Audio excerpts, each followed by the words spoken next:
Buenos días. Aprovecho desde aquí para invitaros a la charla que vamos a comenzar ahora sobre leyendas de Elche. Vamos a hacer un barridito por estos dos libros que sé que muchos de vosotros ayer vinisteis a las casetas y nos conocimos y nos hicimos algunas fotos. Entonces, en cierto modo, vamos a aprovechar este ratito, pues, ¿por qué no?, para conocernos un poquito mejor. Yo me llamo Verónica y en realidad yo soy trabajadora social. Mi vida son las personas.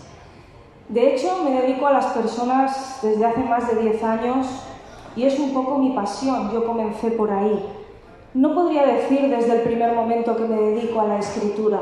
Ojalá pudiera decirlo, pero creo que falta mucho para eso. Me dedico a las personas y a conocerlas un poco mejor.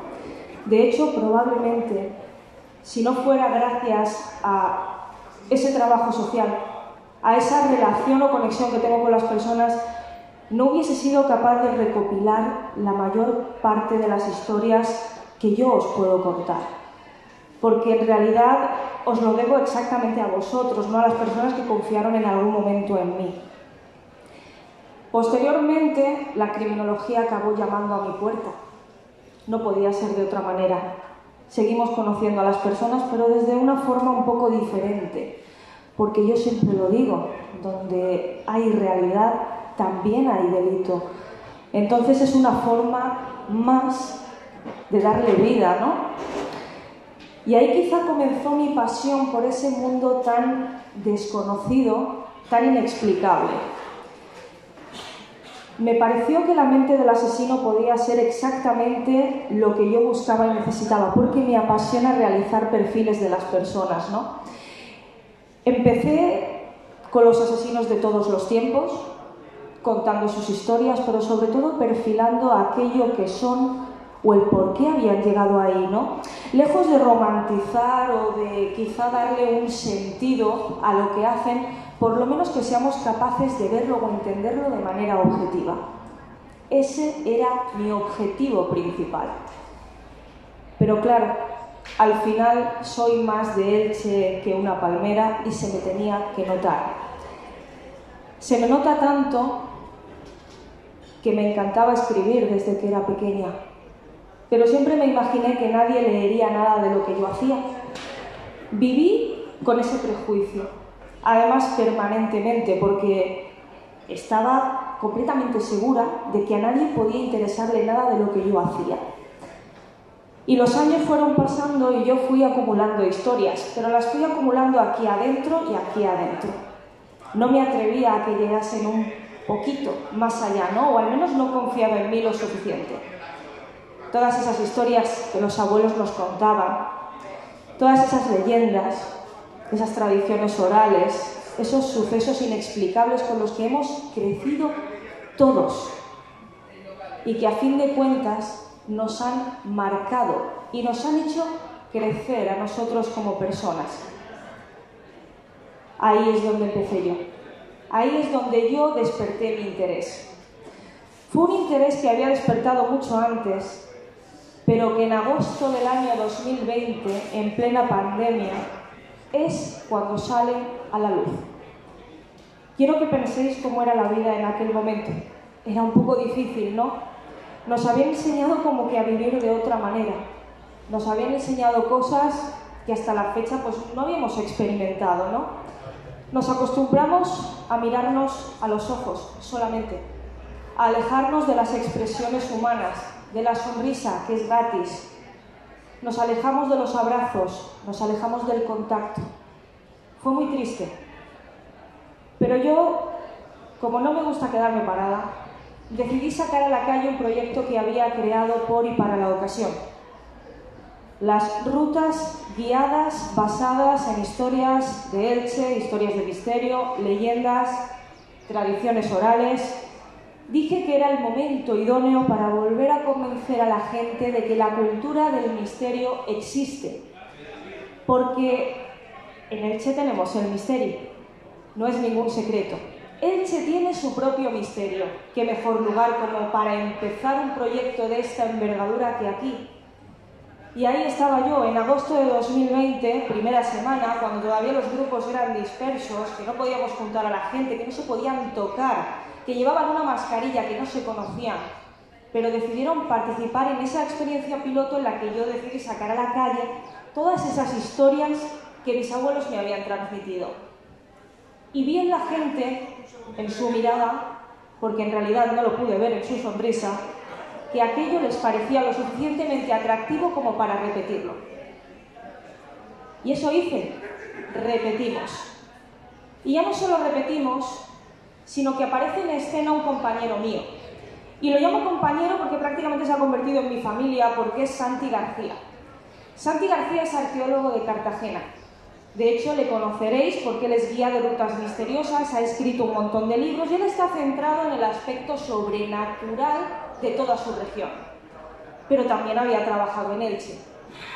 Y él también comenzó a hacer rutas de misterio aquí, ¿no?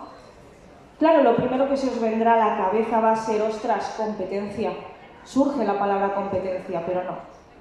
Yo no compito, yo comparto. Porque en eso consiste, en compartir. Porque si no compartiéramos, no estaríamos aquí hoy y ahora. Ese fue el principio de un proyecto bonito, porque ambos estuvimos haciendo rutas hasta que llega el mes de noviembre, ¿no? 2020, todavía pandemia, qué difícil hará todo. Y total, ¿qué dijimos? Ya que no competimos, ya que compartimos, ¿por qué no poner en común, no poner sobre la mesa lo que tú sabes y lo que yo sé y pasarlo a papel? ¿Queréis saber cuál fue mi respuesta? ¿Quién va a querer leer algo de una persona como yo? ¿Quién va a querer leer algo de Verónica? Me llevé una colleja aquel día, lo confieso. Porque me dijo, ¿a que no hay XXX a escribir un libro juntos? Y a mí no hace falta que me digan las cosas. Como buena española yo acepté la apuesta y dije, salimos adelante. Y salimos adelante el 23 de abril del año 2021. Hoy, 2 años. 2 años que este pequeñín está en las calles, está en vuestras casas, está con vosotros. De hecho, este Elche Misterio, Leyenda y Tradición fue un conjunto dividido en 3 bloques. 3 bloques en los que el misterio, la leyenda y la tradición parecen tan dispares, parecen conceptos que nada tienen que ver. Mentira. Uno sin el otro no tiene sentido. Las historias dispersas no tienen sentido, solo tienen sentido cuando se cuentan historias de personas y son compartidas con personas.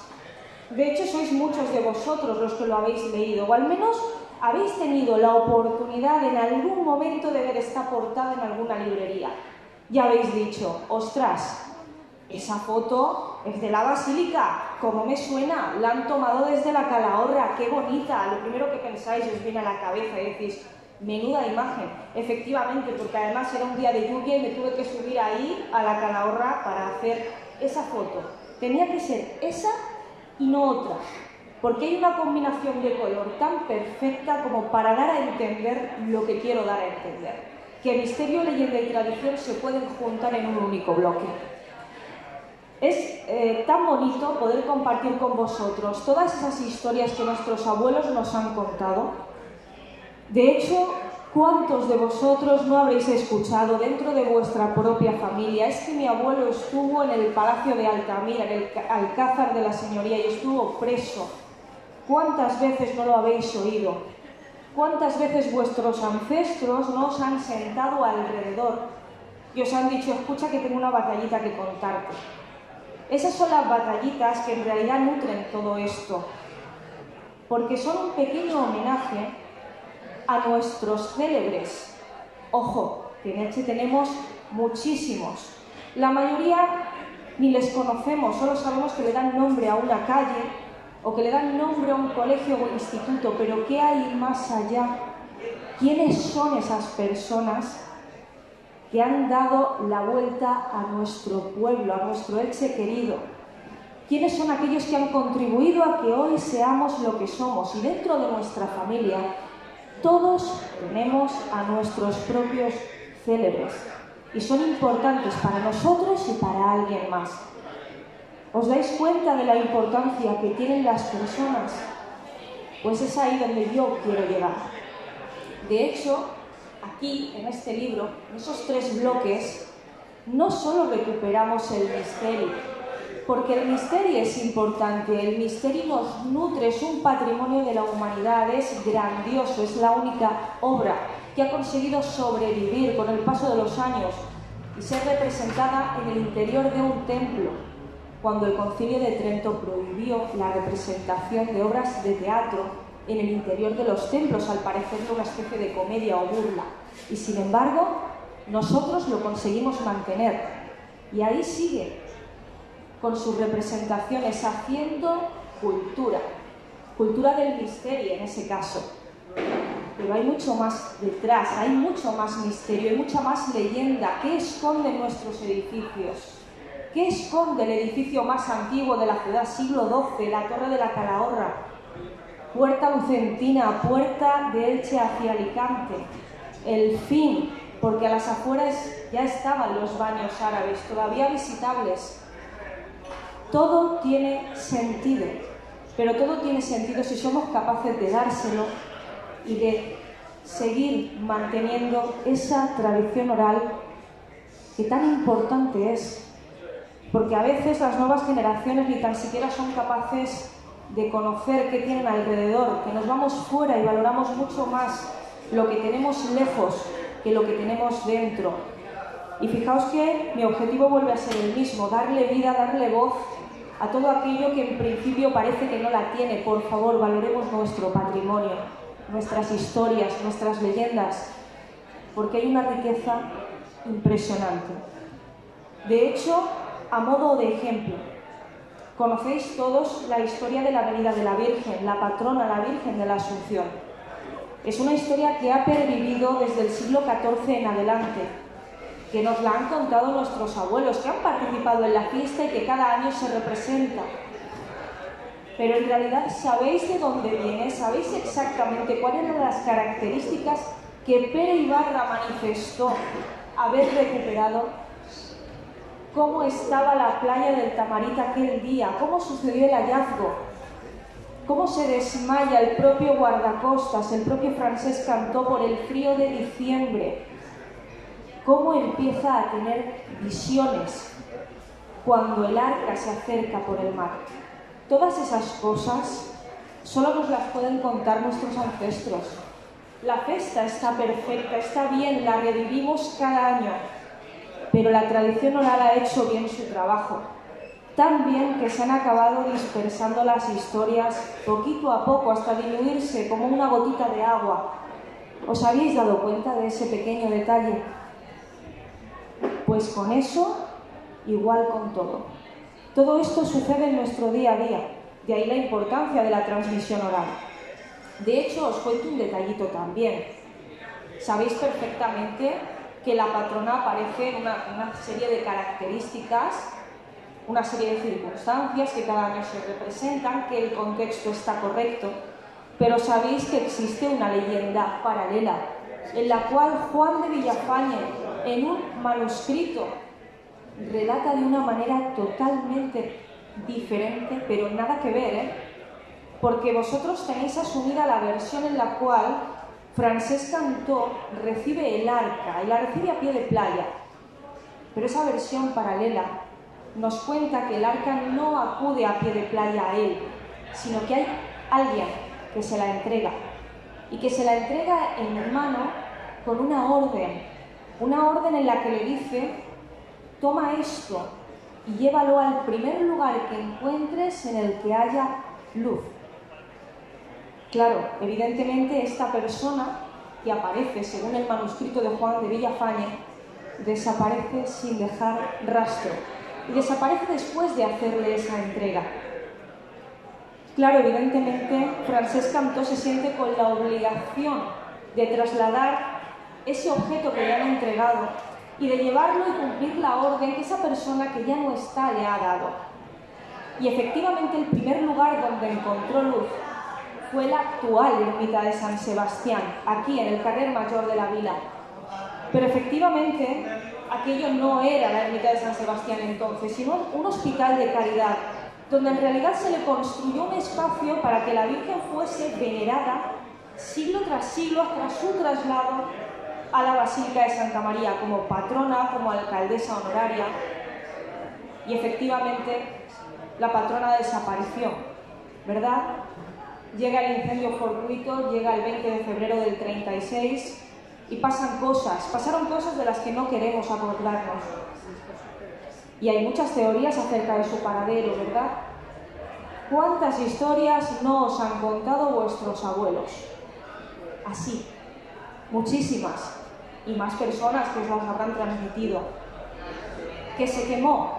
Posiblemente, la teoría está ahí, no tenemos pruebas para comprobarlo. ¿Que alguien la guardó con todo el amor del mundo? Ojalá, porque la pérdida patrimonial es muy elevada si hablamos en dinero. ¿Que alguien la debió enterrar en el cementerio viejo? También existe esa posibilidad. De hecho, mis abuelos me lo contaban, ¿no? Como era tan pequeñita, la pudieron introducir en un ataúd infantil y enterrarla en un nicho, en el cementerio viejo. ¿Realidad o ficción? No lo sé. Tradición oral, seguro, porque esa historia ha pervivido. De hecho, también existe una versión paralela en la cual dicen que la Virgencita está introducida en la cova de la Calaforra. La cova de la Calaforra son los antiguos túneles, todo aquello que no vemos y que se supone, según la tradición oral otra vez, conecta los edificios más importantes desde el subsuelo. Hay quien dice que la patrona está ahí, esperando ser rescatada algún día. ¿Y por qué no? Son todas esas las historias que nos nutren, que nos hacen vivir. De hecho, os voy a poner ejemplos personalizados. ¿Conocéis a Julio María López Orozco? Me diréis, sí, hay un colegio que se llama así. Y yo os diré, tenéis toda la razón. Pero es que Julio María fue el llamado médico de los pobres. ¿Por qué? Porque tenía por costumbre dejarle las monedas de las medicinas a aquellos enfermos que no las podían comprar debajo de la almohada, para que pudieran hacer efectivo el pago en farmacia. Un gran detalle por parte de Julio. Julio, que además fue masón, un masón que además fue detenido en numerosas ocasiones por hacer discurso público y finalmente pues decidió abandonar política o masonería para dedicarse a su pasión, que era la medicina y las personas. A que esto tampoco os resonaba, si no fuera porque vuestros abuelos os lo habían contado. Es otro gran detalle. Otro gran detalle como el gran Pere Ibarra. Si no tuviéramos a Pere Ibarra y a toda su obra, pues difícilmente podríamos haber llegado donde estamos hoy. Porque Pere Ibarra, el archivero, el historiador, el grande, el hermano de Aurelia Ibarra Manzoni. Sin él, ¿qué hubiese sido de nuestro archivo histórico? ¿Tendríamos fotografías suficientes como para recordar los inicios de nuestro siglo XX? No, no las tendríamos. Y sin embargo, qué mal lo tratamos entonces. Qué poco valor le dimos al trabajo que este buen hombre hizo por y para la ciudad. ¿Conocéis a Jaume el Barbut? Por darle un poco la vuelta, de los más grandes a los más pequeños. Me diréis, sí, el bandolero. Todo el mundo sabe quién es Jaume el Barbut. Lo llamaban el Robin Hood español. Pero es que hay mucho más que Jaume el Barbut así a simple vista. Porque Jaume el Barbut fue ejecutado de la peor manera posible, como se ejecutaba a los criminales entonces.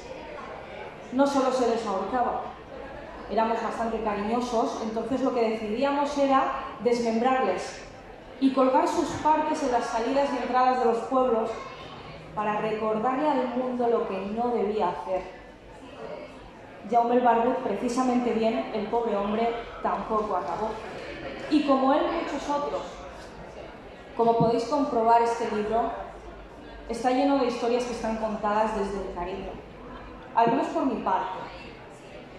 Santi también hizo un gran trabajo, un trabajo de divulgación, de investigación. Él es arqueólogo. ¿Qué puedo decir de él?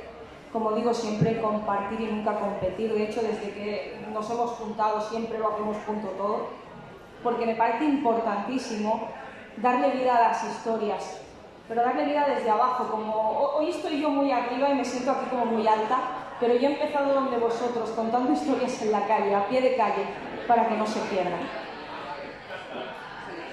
Voy a beber agua también, porque hablo mucho, hago monólogos y al final hablo sola.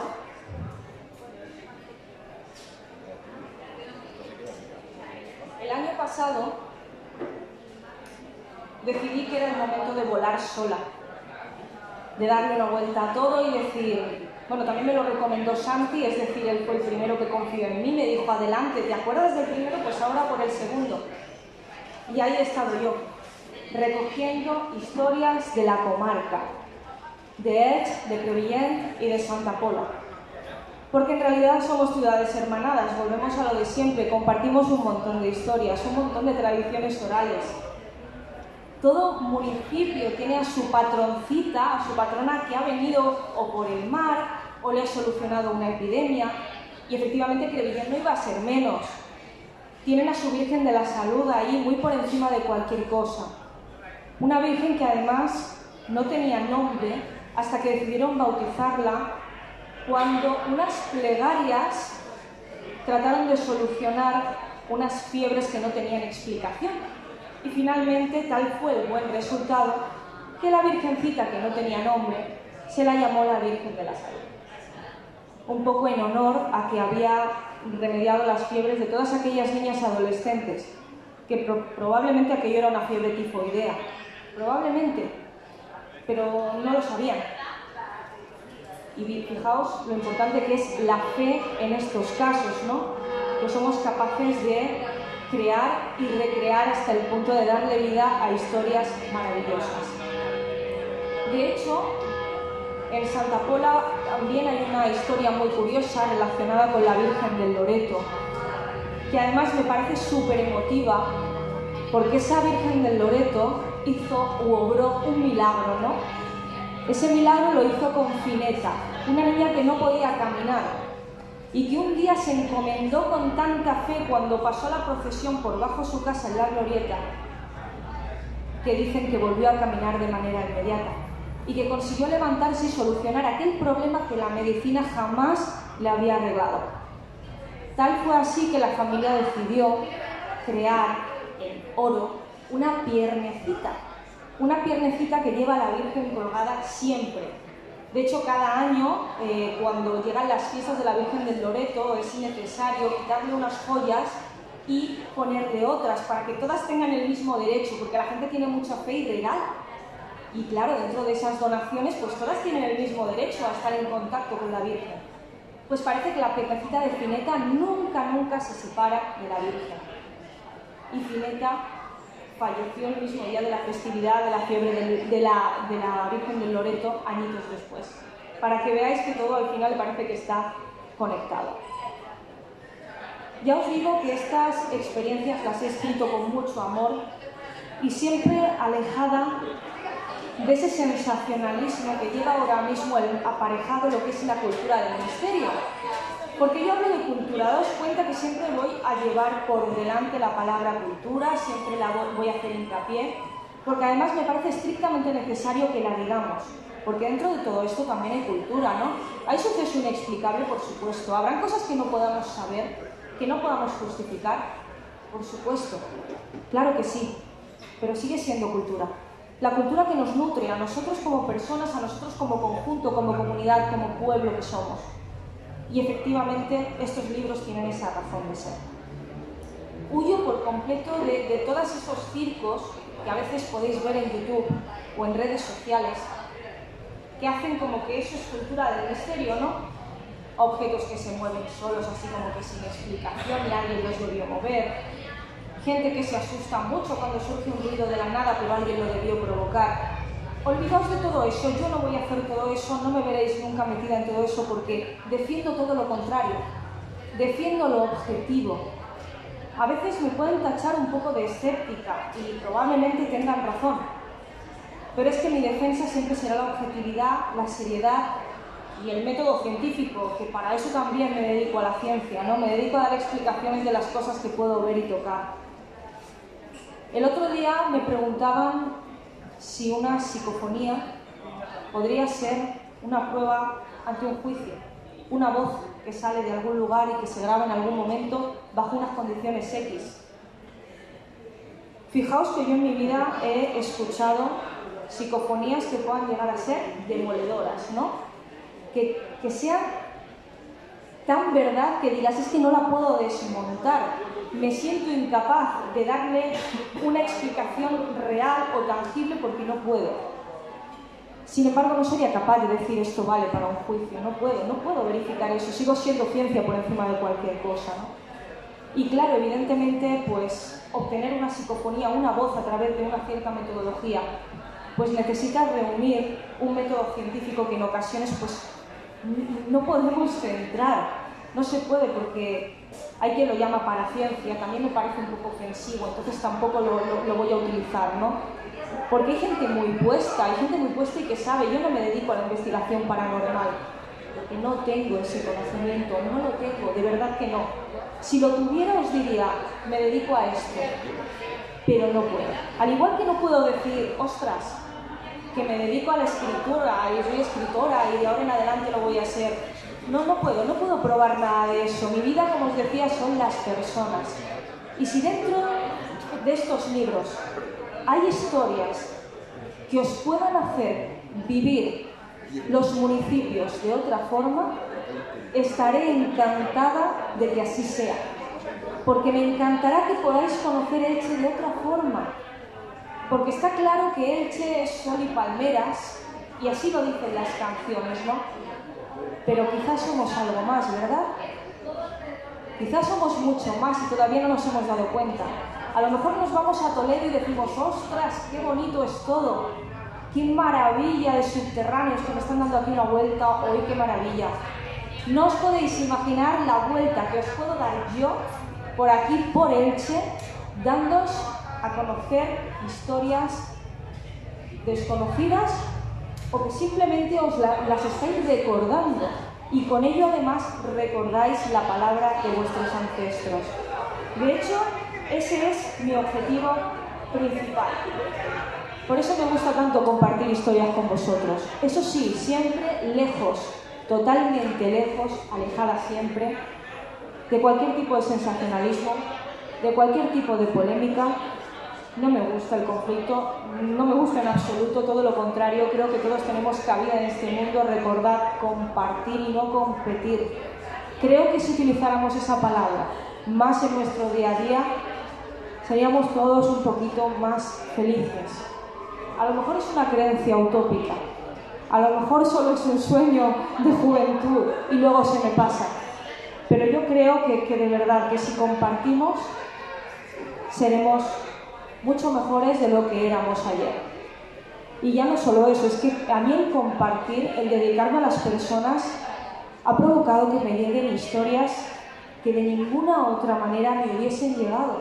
Y eso solo puede ser gracias a vosotros y a nadie más. Que quizás habéis visto en mí a alguien que le encanta recibir, es que me encanta recibir, es que se me nota. Y más si es sobre Elche. De hecho, os quiero invitar de verdad a que leáis cualquiera de los dos. Podéis empezar por cualquiera, no hay una continuidad. Yo no os puedo decir, este es el primero y este es el segundo, o este me gusta más y este me gusta menos. Porque eso sería como decir a cuál de tus hijos quieres más, y eso está feo, ¿no? De hecho, lo único que quiero es que leáis, que consigáis aprender de vuestro entorno, que nunca olvidéis que las letras pueden tener una nueva vida. Y sobre todo que las historias de nuestros abuelos puedan tener una nueva vida, una vida sana y feliz, que podáis transmitir a vuestras generaciones futuras lo que es una leyenda, lo que es una tradición oral, y que vosotros mismos podáis daros cuenta de cómo cambian las cosas cuando van de boca en boca, como un simple rumor. De hecho, sabéis cómo funcionan los rumores, ¿verdad? A mí me lo cuentan y yo lo transmito, y justo cuando lo transmito ya no lo estoy transmitiendo igual, ya he cambiado algo, pero es que el siguiente lo volverá a hacer. Y así una y otra vez, hasta que las historias, pues evidentemente, pierden parte de su esencia, pero es que justo es lo normal, ¿no? En eso consiste la tradición oral, porque si no, no existiría el concepto, yo no podría denominarlo. La tradición oral hace un trabajo exquisito, porque le da vida a las historias. Y esa es mi idea, que podáis tener historias llenas de vida y que podáis recuperar las historias de los vuestros, de vuestro pasado.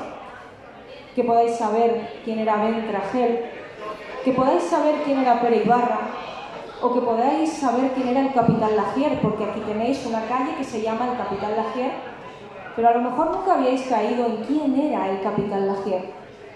Ese buen hombre al que todo el mundo conoce por ser capitán de la Marina Mercante, pero quizá no sabíais que fue el que introdujo el espiritismo en España y que además lo hizo por el puerto de Barcelona.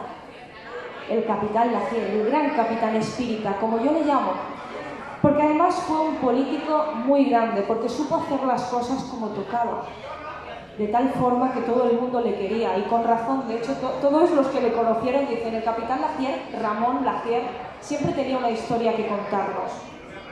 Ramón Lagier tuvo una pérdida muy grande en su vida. Perdió a su familia progresivamente, tanto víctima de una epidemia, como luego posteriormente a sus hijos víctimas de unos sucesos que a él casi le abocan al suicidio. Pero leer sobre espiritismo, conocer a Allan Kardec, al final le salvó la vida. Le salvó la vida porque consiguió tener una nueva vida. Y consiguió que hoy en día tengamos ahí el carrer Capitán Lagier y que a partir de ahora sepáis todos quién es decir, que vayáis para allá y que digáis, Verónica algún día me contó que el Capitán Lagier también lo llamaban el Capitán Espírita, porque fue el que introdujo el espiritismo de Allan Kardec en nuestro país. Lo hizo por Barcelona, en una época en la que esos libros estaban prohibidos en nuestro país. Y lo introdujo por el puerto de Barcelona y colaboró en su traducción, porque era un hombre muy culto. Y con los años volvió a casar y hacía sesiones espíritas en su domicilio. Y todo el mundo le quería. De hecho, todavía no he conocido a nadie que me diga algo malo de Ramón, todo lo contrario, Ramón siempre fue un grande. De hecho, os voy a contar un detallito que a lo mejor no os habéis dado cuenta. Fijaos que en la calle Capitán Lagier, el carrer Capitán Lagier está aquí al ladito, ¿verdad? Pues ese carrer está al ladito del carrer Pere Ibarra, el antiguo carrer del Conde o carrer Comte, que era donde vivió Pere Ibarra. Pues Pere Ibarra y Ramón Lagier fueron amigos durante toda su vida. Juntos en la vida y juntos después de la muerte, porque las calles están ahí juntitas. ¿Y si acaso no es una forma de hacer un homenaje a estas dos figuras tan importantes? Quiero que caigáis en los pequeños detalles, que cuando vayáis a la Basílica de Santa María y veáis las enormes mirillas y veáis los llamadores, penséis, ostras, ¿y para qué son esos llamadores? Pues evidentemente para todo aquel que en época de guerra quería llamar la puerta y entrar en casa, como en el pilla-pilla, porque en la iglesia nadie te podía hacer nada. ¿A qué eso tampoco lo sabíais? Pues ahora resulta que estaban bien altos, y bien altos están, es decir, pobre de aquel que tuviera que llamar en época de guerra a la puerta de la iglesia, porque yo me hubiese quedado fuera. Ya os lo digo, porque con 1,5 metros os digo que no alcanzo ni con la puntita del dedo. Quiero que paséis por la puerta y quiero que veáis al San Jorge y que digáis, ¿qué hace un San Jorge aquí? ¿Qué hace un San Jorge niño? Pues ¿qué va a hacer? Defender las puertas del templo. Luchar contra el mal, que es el equivalente a ese dragón con el que está luchando. Y es que además lo hace en versión infantil. No hay nada más inocente en la vida que un niño. Por eso la representación de un San Jorge en infante o en joven. Quiero que todo lo que tengáis a vuestro alrededor lo valoréis de otra manera. Y quiero que cojáis a vuestros hijos y a vuestros nietos y le contéis vuestras historias de juventud. Que solo Dios sabe si en algún momento, con el paso de los años, le da por ponerlo sobre papel en un libro y a mí me dará una alegría. Porque será que el trabajo que estamos haciendo desde 2020 está teniendo sentido.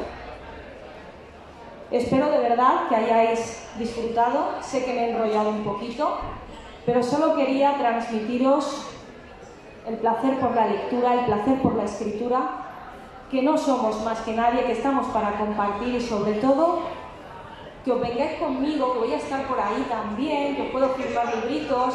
Esta mañana estaré en la Caseta Séneca, también me podéis encontrar en Letra Violeta, que es en el extremo de allá. Y que sigáis dando vida a vuestra vida, porque vuestra vida es importante. Muchas gracias y si tenéis alguna pregunta, estaré encantada.